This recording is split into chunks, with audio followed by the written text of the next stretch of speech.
Bonjour et bienvenue à tous, j'espère que vous allez bien, que Dieu vous bénisse dans le précieux nom de Jésus-Christ.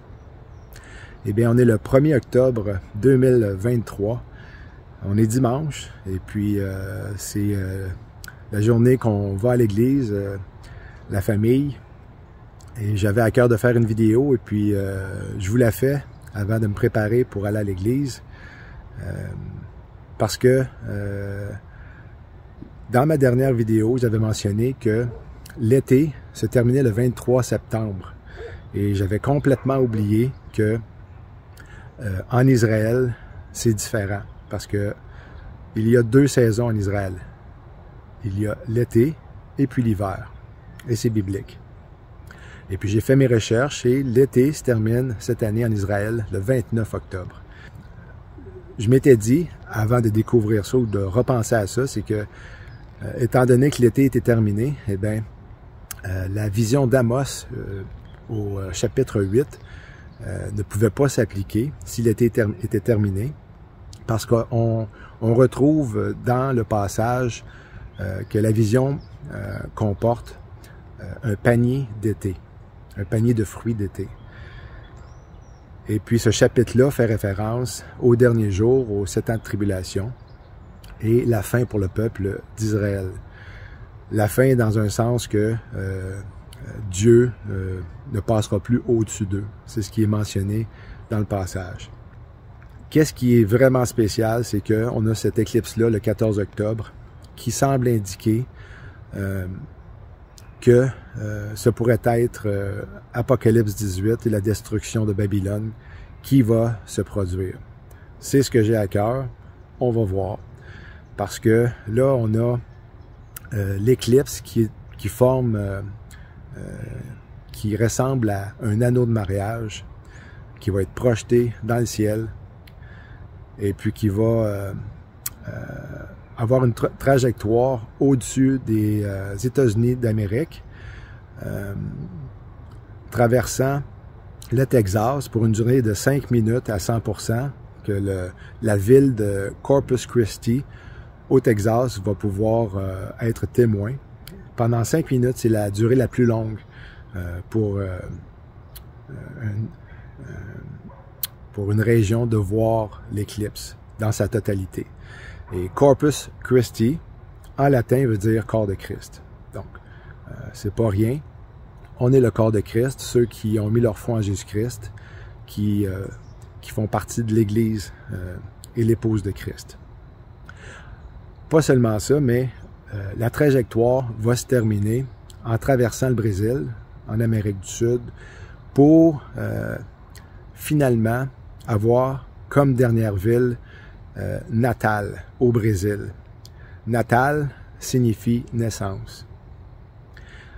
Donc, cette éclipse-là, une éclipse annulaire qui ressemble à un anneau de feu, nous fait penser à la naissance d'un enfant.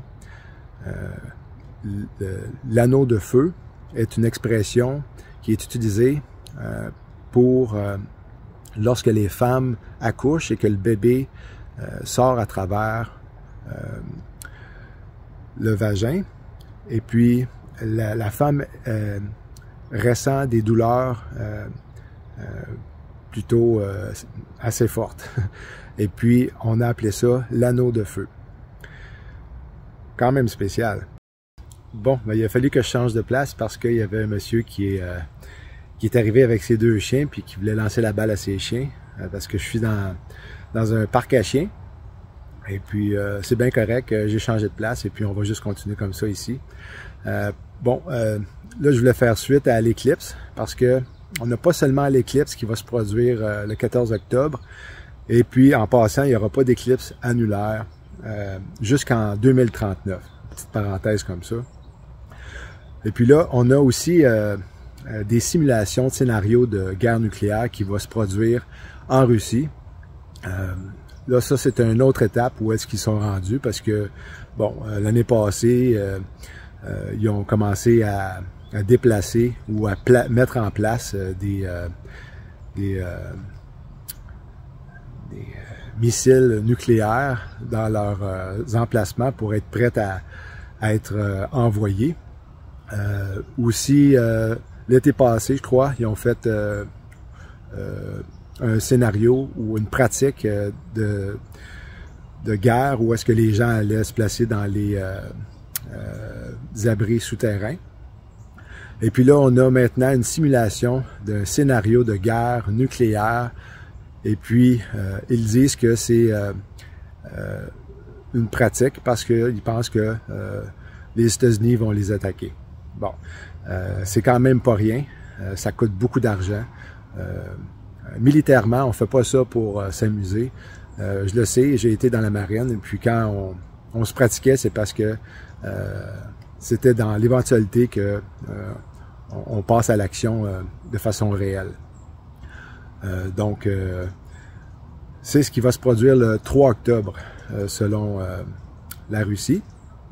Et puis, curieusement, le lendemain, aux États-Unis, il va y avoir un test à l'échelle nationale de l'urgence, attendez, laissez-moi regarder, je m'en souviens jamais, là, du système d'alerte d'urgence pour alerter les gens sur leur cellulaire, à la télévision et différents appareils que une urgence est en cours. C'est une pratique qu'ils vont faire. Et puis, bon, on sait que lorsqu'ils pratiquent des choses comme ça, comme ils l'ont fait en 2001, ils pratiquaient une simulation d'attaque d'avions terroristes. Et bien, curieusement, la même journée, c'est arrivé. Il y a des gens, des chrétiens, qui ont mentionné que à cause d'Ézéchiel 38-39 et que Dieu va intervenir surnaturellement pour arrêter l'attaque du nord vers l'Israël. Ça dit dans la Bible que le monde entier va savoir que c'est Dieu qui est intervenu. Et puis là, il y en a qui disent qu'à cause de ça, il va y avoir un réveil. Mais ça ne veut pas dire que parce que le monde va savoir que c'est Dieu qui est intervenu qu'il va y avoir un réveil. Oui, après l'enlèvement, il va peut-être y avoir un réveil. Mais ça, on peut pas... c'est pas écrit noir sur blanc dans la Bible. Il y a sûrement des gens, beaucoup de personnes, je dirais des millions de personnes qui vont faire le déclic, en particulier de ceux qui les ont prévenus que l'enlèvement surviendrait, que à ce moment-là, par la suite, surviendraient les 7 ans de tribulation. Il y a des gens qui vont faire le déclic de qu'est-ce qui est entendu des chrétiens, puis ils vont se tourner vers Dieu. Ça, un réveil pourra avoir lieu à ce moment-là, après l'enlèvement de l'Église. Mais avant l'enlèvement, il n'y aura pas de réveil. Tout est en place pour l'arrivée de l'Antéchrist. Le système de la bête est là. Et puis, il va utiliser qu'est-ce qui est en place comme avec l'ONU, le 7 ans d'entente qu'il y a eu pour l'agenda 2030. Puis lui, l'Antéchrist, après l'enlèvement, va confirmer cette entente-là, je crois. Ça va être ce qu'il va utiliser. Il va confirmer, il va renforcer, comme ça le dit dans Daniel 9-27. Et puis de là va commencer les 7 ans de tribulation. Est-ce qu'il va y avoir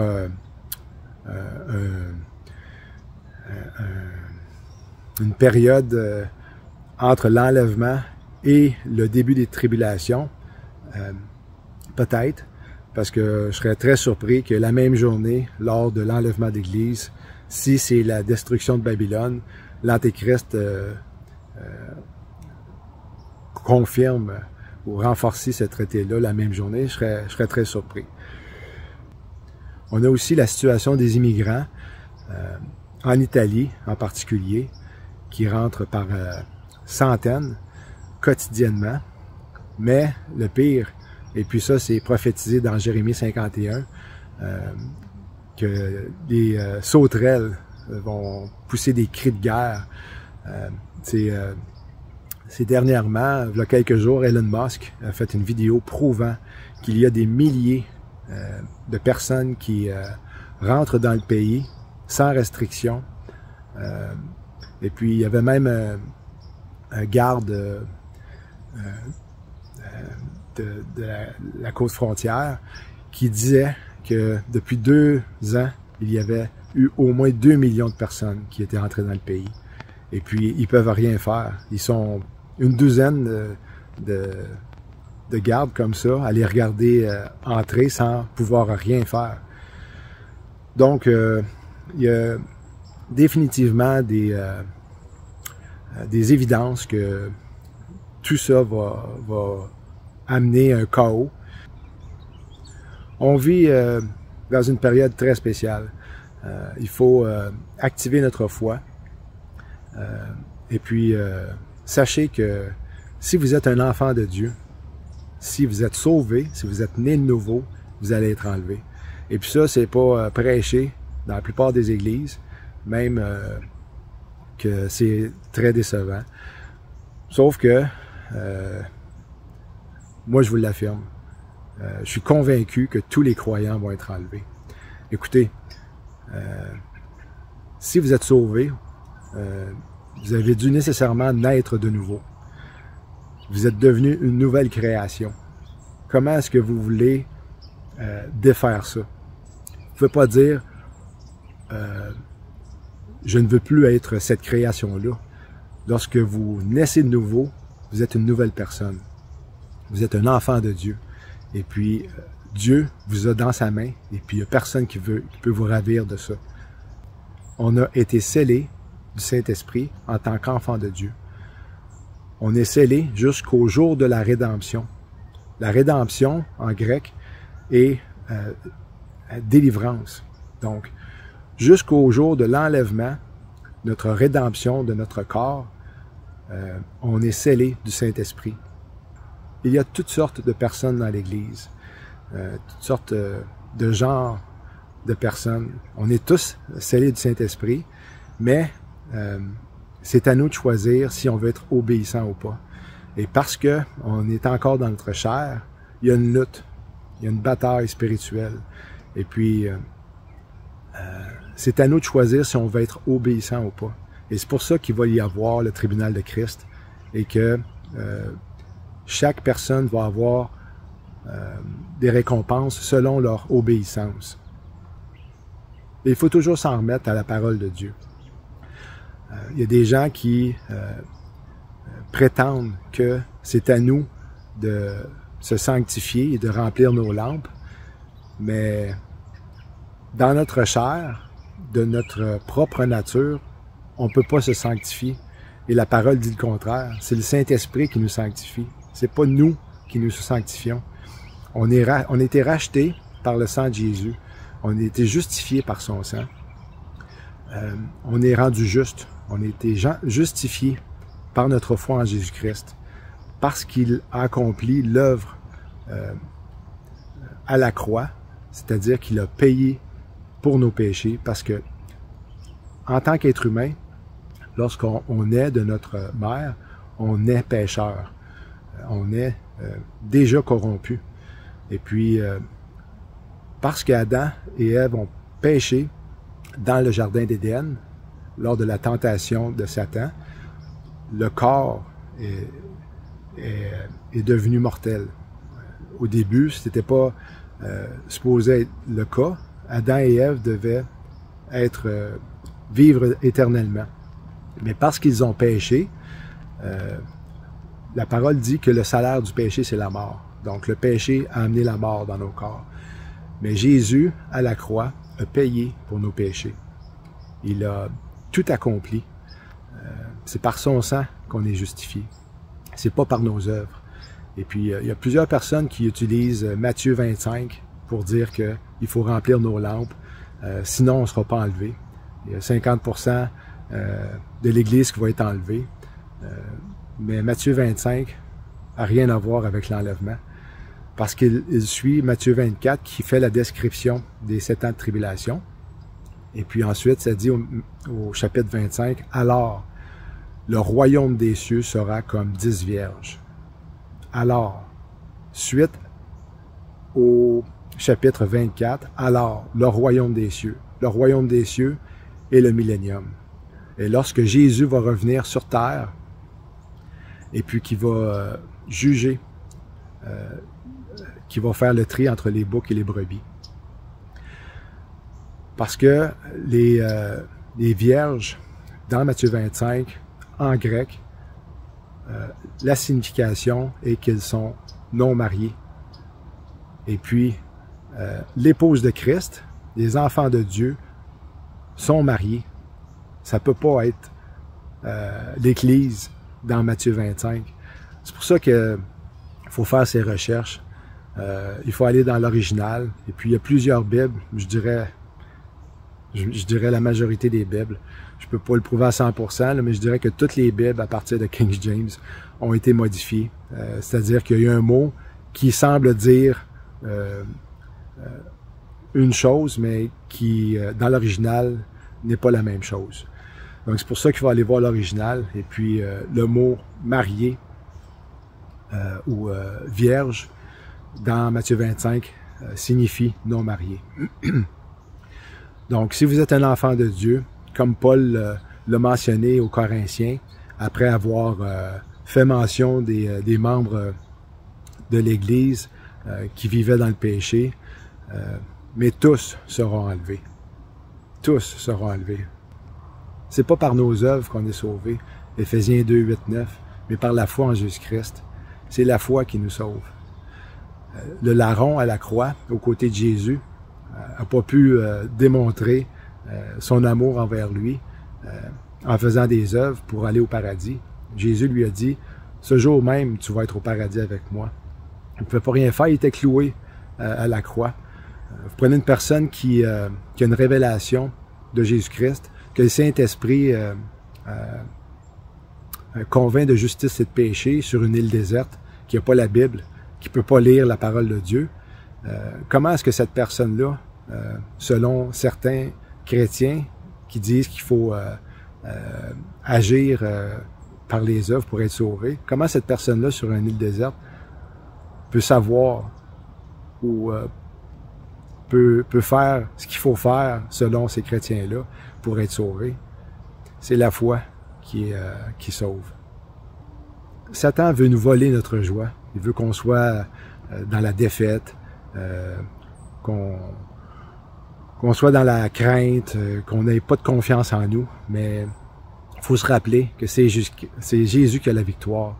Et puis il nous l'a donné en tant que croyants. On est plus que vainqueurs. Donc, rappelez-vous que la bienheureuse espérance, c'est affilié, c'est associé à l'enlèvement de l'Église. Et puis l'enlèvement, selon moi, est très proche. Là, il faut que j'y aille. Il faut que j'y aille me préparer pour aller à l'Église. C'est vraiment super que notre famille ait découvert cette Église-là parce que il y a beaucoup de personnes qui sont sauvées à chaque assemblée. Beaucoup de personnes, je parle en moyenne de 5 à 10 personnes à toutes les assemblées. Le Saint-Esprit est vraiment à l'œuvre, la présence de Dieu est forte. Dieu nous parle. Il vient nous dire combien il nous aime. Alors pour l'instant, je vais vous laisser. Et puis je termine en vous disant Shalom.